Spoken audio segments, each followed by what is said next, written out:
Yo yo yo yo yo, halo lurku semuanya. Gimana nih kabarnya lur? Semoga dalam keadaan sehat dan mood yang baik-baik aja ya lur ya. Jadi kali ini kita bakalan ngelanjutin Donghua series yaitu Supreme Above the Sky. Dan buat teman-teman yang mungkin baru gabung, Mimin saranin untuk nonton bagian sebelumnya dulu. Linknya ada di deskripsi. So, sebelum kita lanjut, boleh lah ya untuk di subscribe tipis-tipis agar kalian tidak ketinggalan video-video berikutnya. Oke, nggak usah berlama-lama lagi, siapkan kopi, luruskan kaki, hormati gurumu, sayangi temanmu, cintai pacarmu, itulah tandanya kita masuk ke intro, let's go!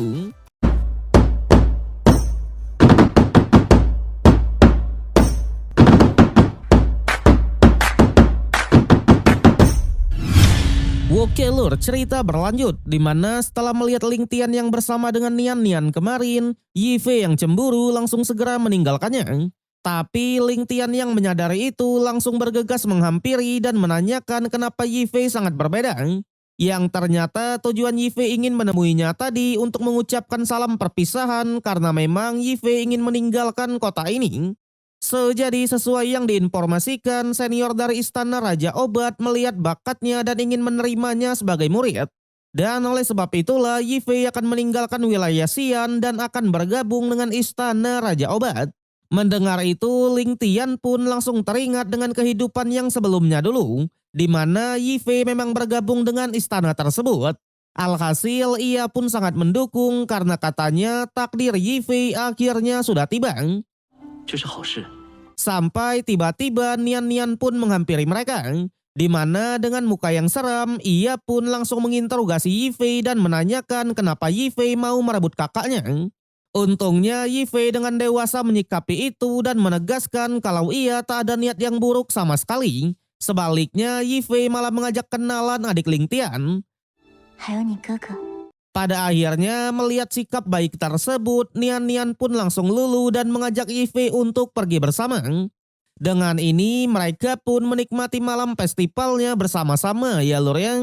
Dari membeli makanan, menonton atraksi dan lain-lain. Adapun para jenius sebelah, mereka pun sedang berpesta dan berbondong-bondong meninggikan Tuan Muda Kaisar. Tapi melihat Yi Fei yang bersama dengan Ling Tian, Tuan Muda Kaisar benar-benar sangatlah marah. Kembali kepada Ling Tian, di sana mereka membeli sebuah lampion untuk mengucapkan harapan masing-masing. Dari Nian Nian, ia berharap agar keluarganya tidak berpisah lagi. Adapun Yi Fei sendiri, ia tak mau mengatakan harapannya dan hanya menyimpannya di dalam hati, ya kan?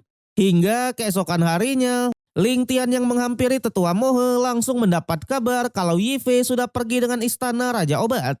Meski begitu, Yi Fei juga meninggalkan sebuah surat dan pil roh iblis untuk Ling Tian, karena memang Ling Tian sedang melatih kekuatan iblis. Adapun isi suratnya sendiri, Yi Fei bilang sejak berpisah ia selalu mengenang pertemuan mereka. Selain itu, Yi Fei juga mengatakan kalau ia beberapa kali pernah bermimpi dan bertemu dengan Ling Tian. Dan dianalogikan Yi Fei yang mencium King Ling Tian, ia pun hanya mengingatkan untuk selalu berhati-hati ya lor ya. Wede. Sampai beberapa hari pun sudah berlalu. Di sana di arena pertarungan, Feng Tian sudah babak belur di hadapan para jenius musuh. Bahkan Yang Suang selaku wanitanya juga direbut oleh pasukan ini.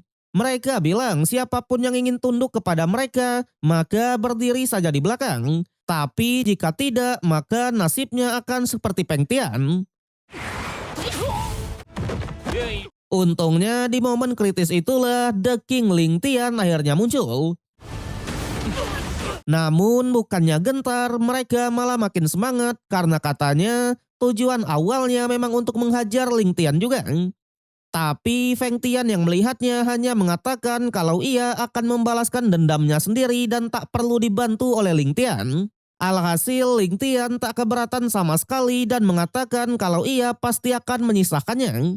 Statement itu membuat para musuh pun tertawa lepas karena katanya Ling Tian hanya banyak bacot belakang.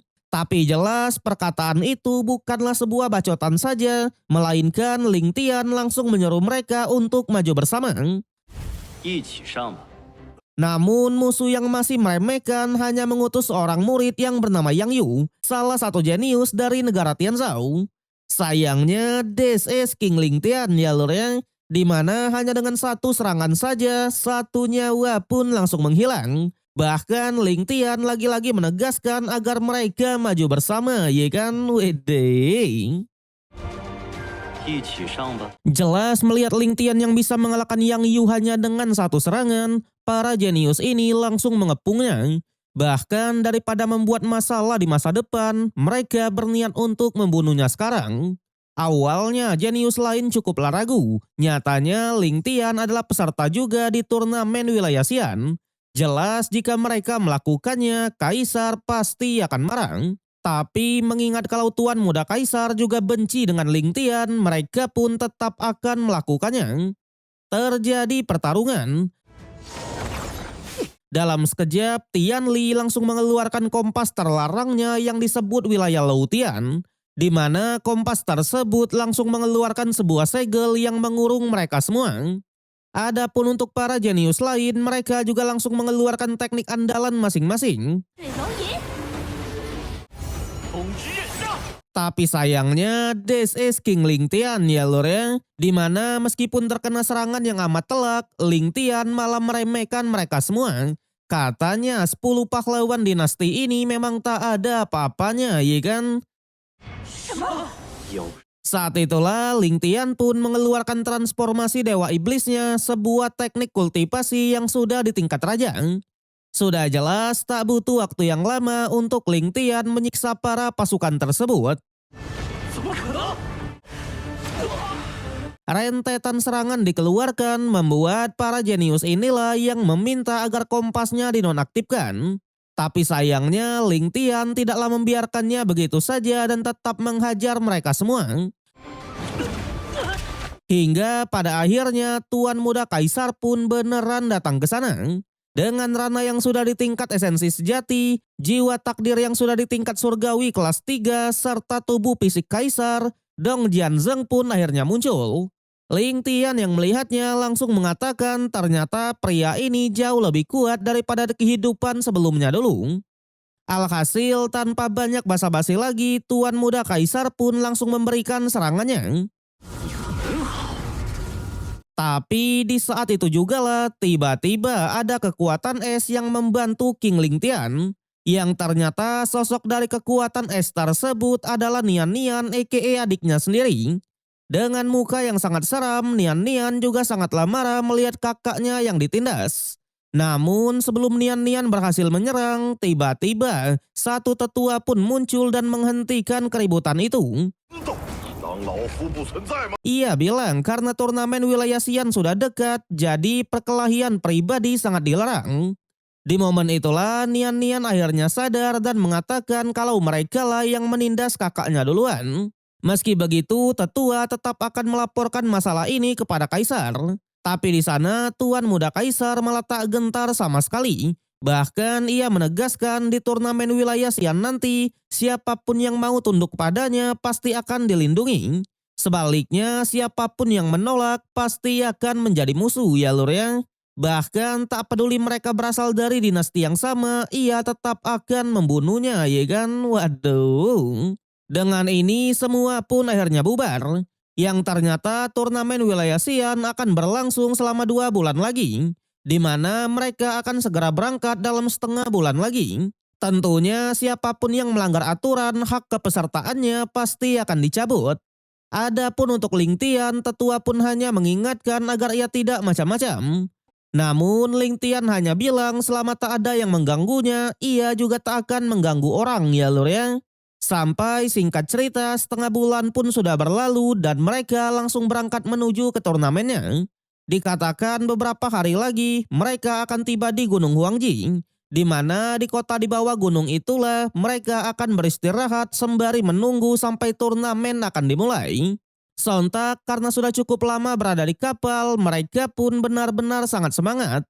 Apalagi energi spiritual di Tanah Suci 10 kali lipat dari dunia luar membuat mereka makin semangat untuk memenangkan turnamennya. Sedangkan Ling Tian sendiri karena ia sudah di puncak rana Lautan Roh, ia pun mencoba menempa tubuhnya agar meningkat ke rana esensi sejati. Bahkan ia langsung mengeluarkan giok peninggalan ayahnya dulu untuk melihat metode penempaannya. yang tanpa diduga metode penempaannya benar-benar sangatlah unik, di mana dengan menggunakan jiwa sebagai palu, tubuh akan ditempa sampai ribuan kali. Sontak Ling Tian yang melihatnya hanya mengatakan jika hal ini adalah benar, maka kekuatan esensi sejatinya pasti sangat luar biasa. Tapi di saat yang sama di luar kapal malah muncullah sekelompok pasukan siluman, di mana mereka ingin merampok dinasti Dongluan ini ya lur ya.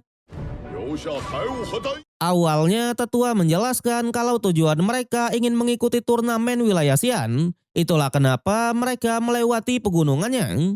Tapi sayang para siluman ini tak peduli sama sekali, apalagi mereka bukanlah berasal dari pegunungan ini. Pada akhirnya terjadi pertarungan. Sampai Ling Tian lah yang akhirnya turun tangan. Di sana ia juga bilang karena kapalnya sudah tak aman lagi, jadi ia pun akan segera pergi. Namun di waktu yang sama malah muncullah monster serigala mesum yang langsung mengincar Nian Nian. Untungnya di saat itu juga lah Ling Tian pun menurunkan bang naganya yang notabene merupakan siluman juga.